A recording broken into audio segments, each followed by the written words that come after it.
All right, welcome back in, folks. Zach Gelb Show, Fox Sports 920, the Jersey. We broadcast through the Princeton Orthopedic Associates studios, and today we're at the Parlor in Bordentown, New Jersey, and we're powered by the fine folks at Corona Light. Time right now on set is 4:15. A lot going on locally in the NBA last night and also tonight. Knicks get the win 105-102 over Detroit. They'll play the Wizards tonight. Porzingis was brilliant in that game last night, got the MVP chance in New York, and then in Philadelphia, no Joel Embiid. I had a problem with that on the back-to-back. I thought it was a disservice to the fans as I opened up the show with, but the Sixers were still able to get a victory, and tonight you have a nice little matchup between Karl Anthony Towns and Joel Embiid. Let's go out to the phone lines and welcome in a brilliant basketball mind. You could hear him on Sirius. You could also read him on Sporting News and Forbes, and that's Mitch Lawrence, who joins us right now on the Zach Gelb Show. Mitch, appreciate the time. Welcome to the show, and how are you, my friend?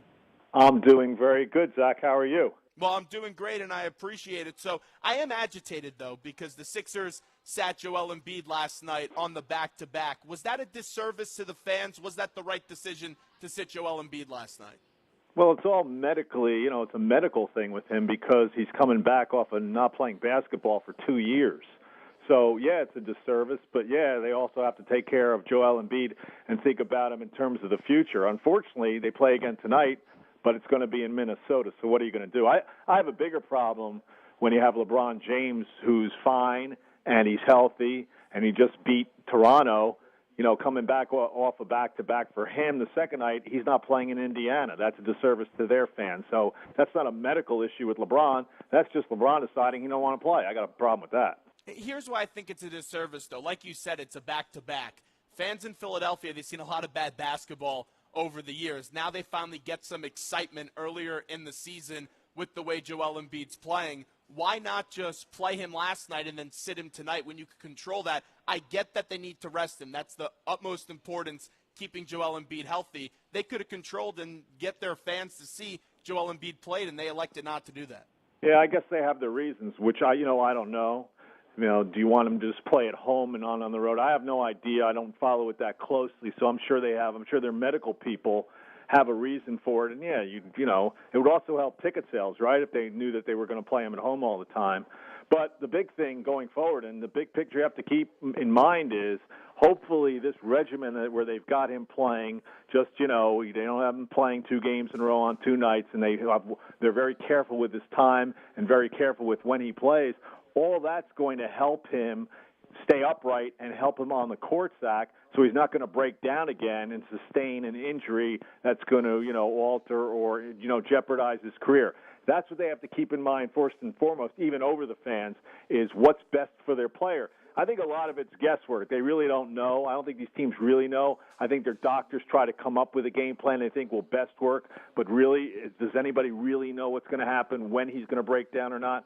Well, we'll see what happens. I don't know. The health is clearly a concern, and they knew the risk. I don't fault them for drafting Joel Embiid. I thought it was the right spot where they were in the draft that year. He's raw talent, though. I've been very impressed with what I've seen out of him so far on the court in the young season. Clearly still a lot of work to do. But let me ask you this, and this was someone that was almost a volleyball player instead of a basketball player, so you know how raw of a talent he is. When you see him play, what type of talent do you see? Oh, I'm like everybody else who watches the NBA. Your jaw drops at points because here's a guy who hasn't played a lot of basketball, but he's 7'2", and he's got a lot of gifts. He's got great footwork. He's got a great approach to the game. He looks like he's a big-time competitor. He'll throw his elbows around. He's got skills. They were at the Garden last year, Philadelphia. Of course, he wasn't playing, but he got out on the court to do some shooting. He's got tremendous range. He's got great athleticism. I mean, this is a guy who, if he stays upright and he doesn't get hurt and he doesn't have any setbacks and he continues to progress, he could be a franchise-changing type player. And that's why you have to be extra careful with him now in terms of his minutes in the games he plays, because he looks like he could be the real deal. You have Okafor, you have Noel, Simmons, and also Embiid. And the big thing with all those four is the health so far in their careers.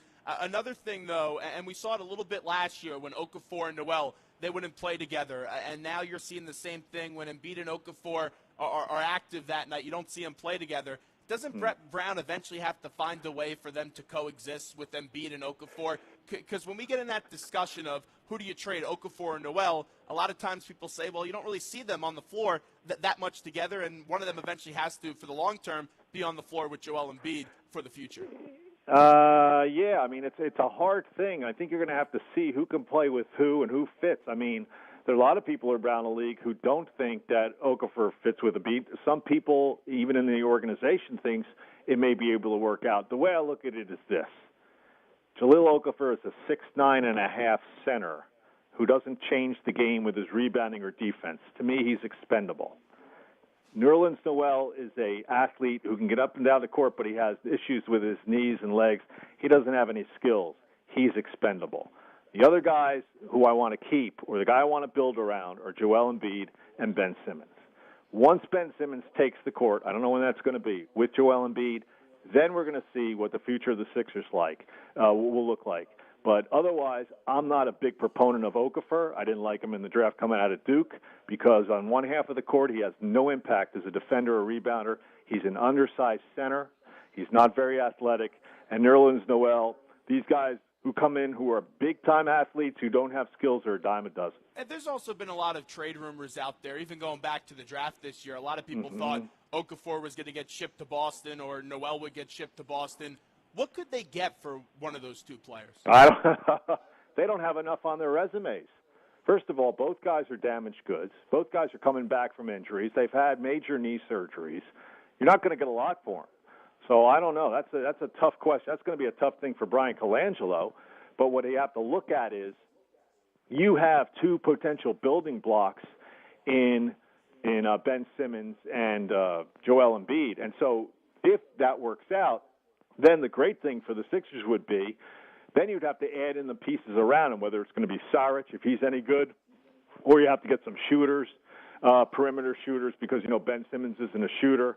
And Embiid, you want to have wing guys who can, force teams to come out and give Embiid some room to operate when he goes inside. So I don't know what they can get for him. Probably not a lot at this stage because neither's done a lot, and both guys have been hurt. Where's your confidence level in Brian Colangelo? I have a good amount of confidence in Brian Colangelo based off what he did in Phoenix and based off what he did in Toronto. It's, every GM's got good moves and bad moves. I thought he did. Look, his time in Phoenix, they had great runs there in the Mike D'Antoni years. Toronto, he helped build that team. A lot of what you see today is the product of what Brian did.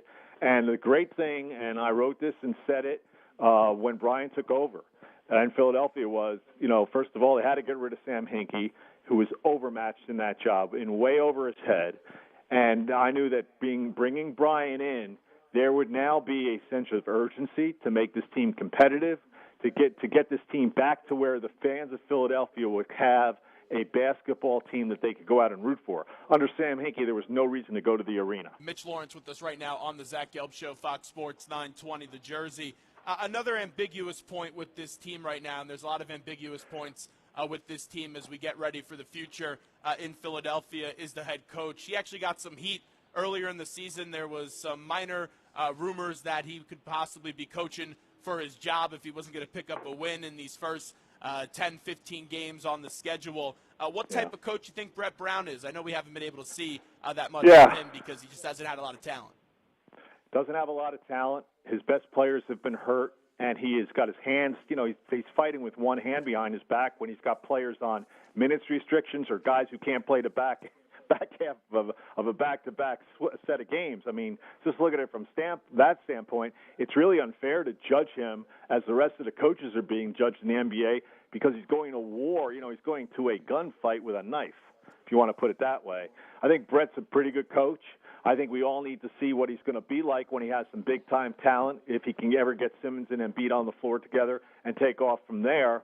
And if they play hard now for him, and if the guys are buying in and they're playing together and they're giving you a good effort, and he's able to be competitive in these games, despite the fact where he has to answer and he has to follow the edict of the medical staff, I think that's great for Brett. I think it would be unfair to judge him in this situation he's in now, because I'll tell you what, Greg Popovich would not do well with that team. Yeah, no doubt about that. Not even Red Auerbach or Phil Jackson, and we'll talk about Phil Jackson. Well, Phil would run the triangle. Phil's first move in Philadelphia would be to run a triangle. Yeah. One last point on the Sixers before we get to the Knicks and get to the whole mess with the triangle and the comments from Phil earlier this week. Towns tonight, Karl Anthony Towns and Joel Embiid. It's going to be a fun matchup. Well, yeah, Embiid will play, 20 minutes? I wish it would probably be 20, more. 24 max. Yeah, he's averaging, 22. He fills up the stat sheets. He gives you he gives you 18 points. He gives you 6 turnovers.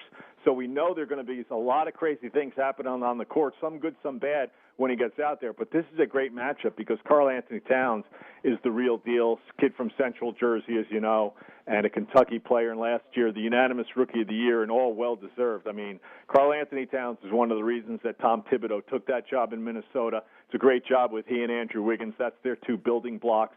And so I'm looking forward to this game tonight because we're going to see Embiid play against a guy who, if Embiid stays healthy, this will be one of those, head-to-head matchups you'll see down the road in the NBA, which is great because it's another step towards bringing the big man back into the sport. All right, let's get to Phil Jackson. What did you make out of the posse comments directed to LeBron James earlier this week? Stupid, but that's Phil. I mean, and Phil doesn't care. Phil's above it all. He's very arrogant, but he's also kind of tone deaf to what's going on. And for him to come out, and first of all, to him to come out and criticize, whether it was LeBron James, whether it was Pat Riley, whether it was, Tom Thibodeau in those comments he made, is stupid. But that's, Phil, and he's not going to take them back, and he's going to stand by them. And it's unfortunate because it just is another thing that's a mess that he's brought on himself. You've seen his tweets over the years he's been in New York.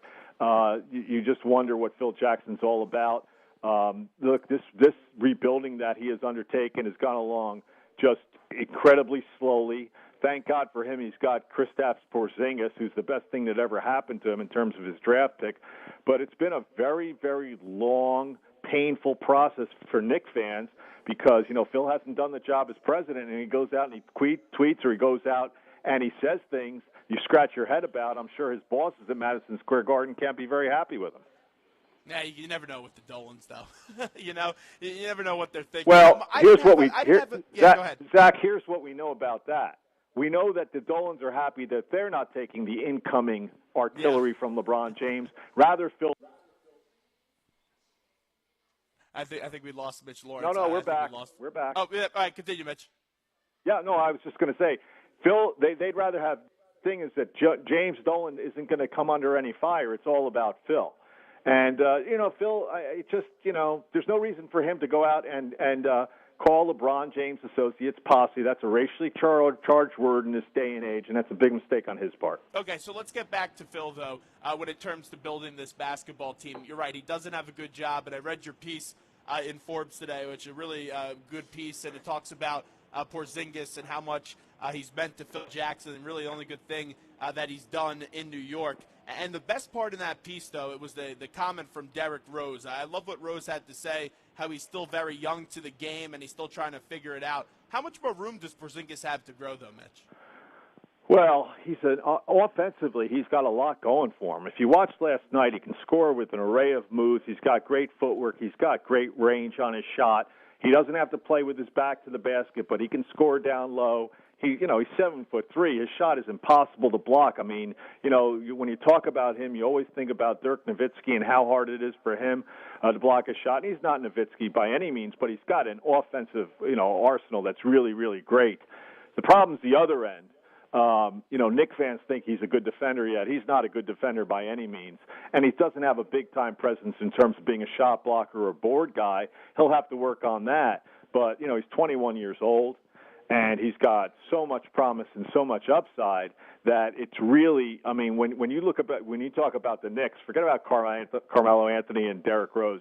The future is really Kristaps Porzingis, as he showed last night, getting 35 against Detroit. And that's why I didn't love what they did in the offseason, because I don't see how it really helps them for the future. And this is a team early on in the season, they're 5-6. What do you think this Knicks team will be towards the end of the season? Well, I picked them to make the playoffs. It's like a 7th seed. Okay. The thing about, you got to remember here, the Knicks haven't been in the playoffs in 3 years. So when people talk to me about their first thing I got to do is develop Porzingis, do you think that the Knicks do you think that they really want to develop Porzingis and commit to him and struggle with his setbacks, which he's going to have along the way, or do you think they want to make the playoffs? I think they want to make the playoffs. That's why they made the move for Derrick Rose, and that's why they gave Joakim Noah $72 million. I mean, that's the way it works in New York. You can't keep having seasons where you're not making the playoffs. So, look, the Rose thing, they didn't give up a lot for him. It's a low risk, high reward type situation. He'll probably get, if he plays well and if he stays healthy, he'll probably get a big time contract. There you could argue with. We'll see. Noah looks like he's crumbling. That was a lot. That was a bad contract. And they're just Porzingis is going to have to come along for the ride this year. I don't think you can sit there and say, well, they have to develop Porzingis ahead of everything else. The way the Knicks operate, they want to get to the playoffs, and I think this is the year that they could be a team that, I don't know what the win total is going to be, 43, 44 wins in the East, but I think if everything comes together as it, looks like it could, they could make the playoffs. Mitch Lawrence, final one for you on the Zach Gelb Show, Fox Sports 920, the Jersey. A lot of people, they think they know how this thing's going to end this year in the NBA. It's going to be LeBron in the East up against the Golden State Warriors with their ample amount of superstars that they have. If you had to give me a team in the East that could take down LeBron and a team in the West that could take down Steph and company, who do you think those teams are, respectively? The team in the East is the 96 Bulls. So you're not a fan of the Hawks. There is no team.